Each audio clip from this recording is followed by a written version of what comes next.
Ayun, mega love shoutout po sa inyong lahat. Magandang umaga, magandang hapon, magandang gabi kung saan man kayo ngayon.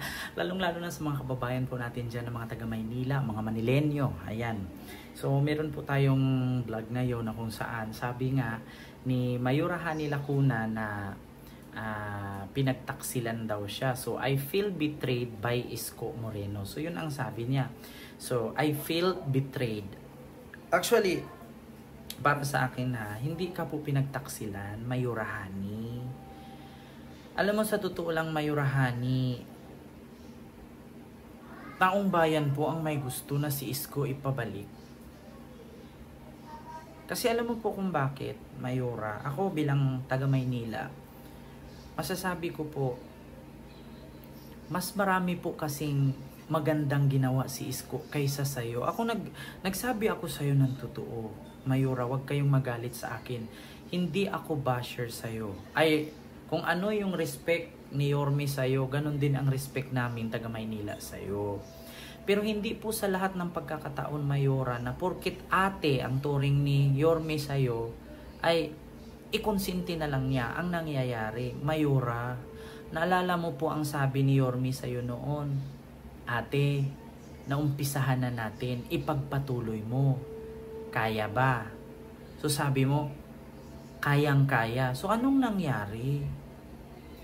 Actually kasi, Mayura, hindi porket ginawa ni Yorme ay ginawa mo na rin. Hindi po pwede na kasalanan ni Yorme magiging kasalanan mo. Hindi po ikaw si Yorme, iba po si Yorme. So sa madaling salita po, kung ano po yung estilo ng pamumuno ni Yorme o pagiging mayor ng Maynila, hindi mo po kayang gayahin. Alam niyo po kung bakit? Unang-una, hindi ako nang judge sa'yo. Si Yorme kasi, naranasan niya kung ano yung naranasan namin. Kayo po kasi, hindi mo po nararanasan kasi nga lumaki ka po na may kaya kayo. Si Yorme po kasi, nag-umpisa po siya sa putik. Ngayon lang po siya nasa lupa. Ikaw kasi nag-umpisa ka na sa lupa ka na eh.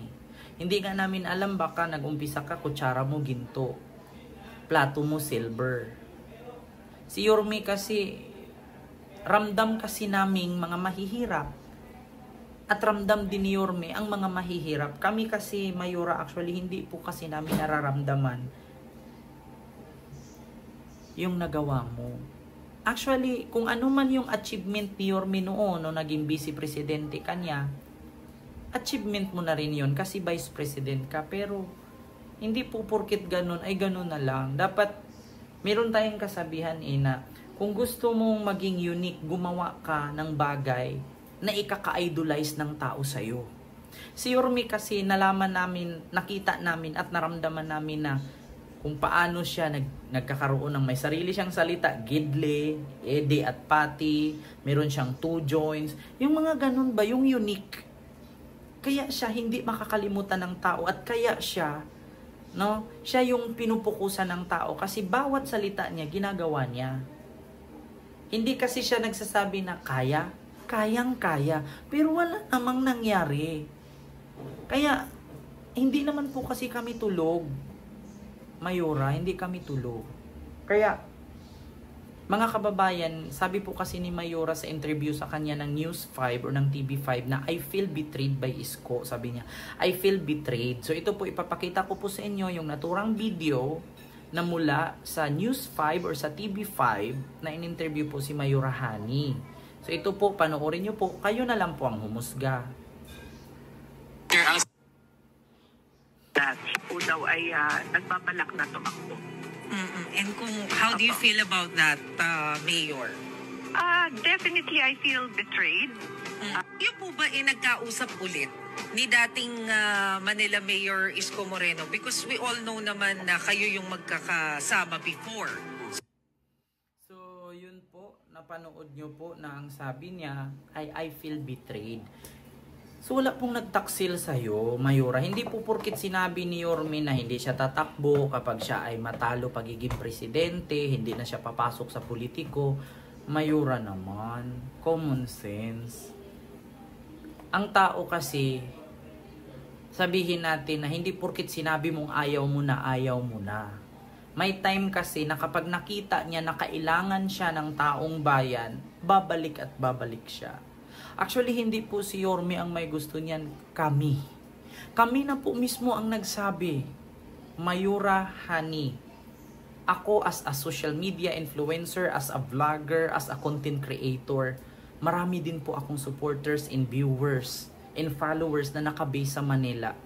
Basahin mo po ang comment sa vlog na ito kung sino po ang may gusto, si Yorme ba o kami. Kami po mismo na taga Maynila ang nananawagan na bumalik si Yorme. Hindi naman kami mananawagan, Mayura eh. Kung ginawa mo lang kung ano ang ginawa ni Yorme noon, pwede ka naman humingi ng advice, isko bilang ate mo, anong sunod gawin, anong sunod hakbang na gagawin. You're always talking naman, you're always message naman. Diba? What is the value of your phone or your communication kung hindi ka hihingi sa kanya ng advice? Dapat sinabi nun na lang, Yorme, tapusin ko lang muna yung last term ko and I will make you as my advisor na lang to make this Manila improve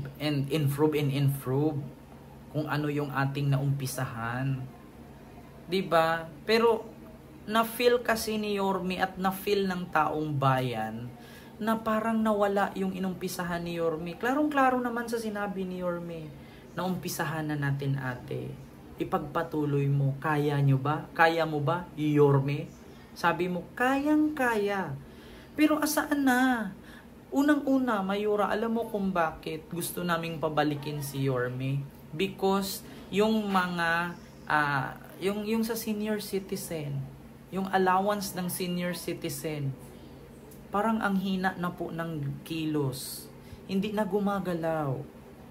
Pangalawa, yung pangangailangan ng taga Maynila, parang dumumi ulit ang Maynila. Hindi katulad noon, active ang mga taga Maynila or ang mga bumibisita sa Maynila, natatakot magtapo ng basura. Bakit? Kasi napakalinis. Ngayon, kahit nga balot ng ice candy, tinatapo na diretso eh. Bakit? Kasi hindi sila natatakot sa government. Kasi ang sabi nila, wala namang pakialam yung namuno. Hindi na nga tayo binibisita dito nung bumaha. Oh, si Yorme noon, Mayura, kung nakita mo lang, ako mismo saksi, dalawang mata ko. Ang tubig hanggang dibdib, nandyan yan, hila-hila, lubid. Kasama ko pa yan, humihila ng lubid. And that's the reason why hindi ko makakalimutan yan. Napapaiyak ako mag-isip. Since dito kami banda sa may ilog ng San Juan, ang lalim po ng tubig. Just try to imagine, si Yorme noon, konsihal pa lang. Tondo. Pero umabot siya ng District 6. District 1 pa lang siya. City Councilor pa lang siya. Umabot siya ng District 6. Tinutulungan niya kami humila. Maghila ng lubid para lang hindi kami mabahaan. Yung mga nire-rescue, nandun yan si Yorme. Ibinsunog nandun yan. Pero ikaw, Mayura, never ka naming nakikita. Ang lapit-lapit lang natin. Sampaloc ka lang. District 6 kami. Malapit ka lang sa Sampaloc. Pero hindi ka namin nararamdaman. And thankful nga kami na mirong Yorme na pinaupo ka sa posisyon. Kaya paano mo nasabi na you feel betrayed by Yorme? Hindi ka po pinagtaksilan ni Yorme. At dahil din po kay Yorme na upo kang mayor. Kasi ang tatay mo nga ilang beses tumakbo, hindi nga nanalo eh. Diba? Ngayon, subukan mo ulit. Tumakbo pagiging mayor kung mananalo ka. Magsabi talaga ako ng sorry. Pero kung manalo si Yorme ngayon, paninindigan ko ang sinasabi ko. Yorme is my choice. Sorry, but hindi po ikaw. Hindi ka po pinagtaksilan ni Yorme. Bumalik lang po si Yorme kasi nakita niya po. At sigaw po kasi siya ng taga Maynila. Yorme's choice. Yun lamang po, hindi ka po pinagtaksilan. Isa lang po ang masasabi ko, iba kasi ang gawa ni Yorme kaysa sayo. Mas magaling si Yorme. I will tell you frankly. May pera man o wala, si Yorme nandyan. Kayo kasi may pera man o wala, wala kayo eh. So yun lang, maraming salamat and see you next vlog. God first. Thank you.